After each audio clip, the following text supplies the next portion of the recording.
BJP বিধায়ক অতুল বৰাৰ বিস্ফোৰণ মেঘালয়ৰ কেবিনেটে যদি পাৰে নাগৰিকত্ব সংশোধনী বিধেয়কৰ বিৰোধিতা কৰিবলৈ তেনেহলে জাতীয় নায়কৰ মুকুট পিন্ধা মুখ্যমন্ত্ৰী সৰ্বানন্দ সোণোৱালৰ কেবিনেটে কিয় নোৱাৰে এনে যুগান্তকাৰী সিদ্ধান্ত ল'ব বিজেপিৰ জ্যেষ্ঠ নেতা তথা দিছপুৰ সমষ্টিৰ বিধায়ক অতুল বৰাৰ এনে বিস্ফোৰণৰ পাছত এতিয়া কঁপনি উঠিছে গেৰুৱা শিবিৰত জাতীয় নায়ক হিচাপে তেখেতক তেতিয়া যি মৰ্যাদা দিছিল যিটো সন্মান জনাইছিল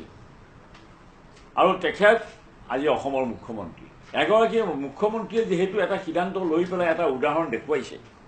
আদৰ্শ প্ৰতিষ্ঠা কৰিছে গতিকে মই ভাবোঁ আমাৰ মুখ্যমন্ত্ৰীগৰাকীয়ে ইমিডিয়েটলি কেবিনেট বহুৱাই এই বিধেয়ক নাকচ কৰিলে এনেকুৱা ধৰণৰ বেলেগে বেলেগে জিপিচিৰ প্ৰতিনিধি আহি পেলাই সাক্ষাৎকাৰ নললেও চলিব অতুল বৰাৰ বিস্ফোৰণৰ পাছত এইবাৰ সাংসদ তথা বিজেপিৰ জ্যেষ্ঠ নেত্ৰী বিজয়া চক্ৰৱৰ্তীৰ আন এক বিস্ফোৰণ অসম চুক্তিক পূৰ্ণ সমৰ্থন জনাই সাংসদ বিজয়া চক্ৰৱৰ্তীয়ে ক'লে 1971 চনৰ পাছত অহা বিদেশীৰ বোজা নলয় অসমে আমি কিন্তু 70 নিৰ্বিচাৰে 71টো মানি ললোঁ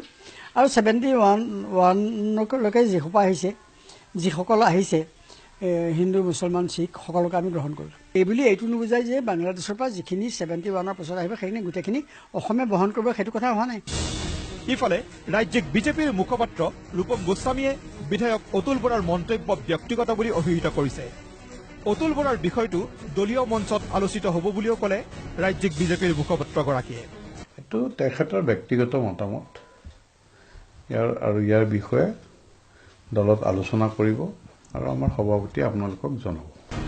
লক্ষণীয়ভাৱে ৰাজ্যিক বিজেপিৰ মুখপাত্ৰগৰাকীয়ে হিন্দু বাংলাদেশীৰ প্ৰসংগৰ আছিলালৈ বিতৰ্কৰ মাজলৈ টানি আনিছে অসম আন্দোলনৰ শ্বহীদৰ কথা ৰাজ্যিক বিজেপিৰ মুখপাত্ৰগৰাকীৰ মতে অসম আন্দোলনৰ মুঠ 855 গৰাকী শ্বহীদৰ ভিতৰত 500 গৰাকী শ্বহীদকে ন্যায় হত্যা কৰিছে আজি 860 জনৰ শ্বহীদৰ 500 জনে কিন্তু ন্যায় মাৰিছিল ইফালে এনআৰসি সন্দৰ্ভত বিতৰ্কিত মন্তব্য কৰিছে নগাঁৱৰ সাংসদ তথা কেন্দ্ৰীয় মন্ত্ৰী ৰাজেন গোহাঁয়ে কেন্দ্ৰীয় মন্ত্ৰীগৰাকীৰ মতে এনআৰসিয়ে অসমক ৰক্ষা নকৰে বৰঞ্চ এনআৰসিয়ে ধ্বংস কৰিব অসমবাসী যদি এনআৰসি এই ধৰণে তৈয়াৰ কৰি অন্য ধৰণৰ যদি সুৰক্ষা কৱচ আমি নলওঁ তেতিয়াহ'লে এই এনআৰসি আমাৰ খুব বেছি 15 বছৰৰ ভিতৰতে অসমত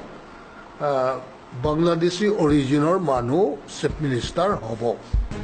ব্যুৰো ৰিপৰ্ট প্ৰতিদিন টাইম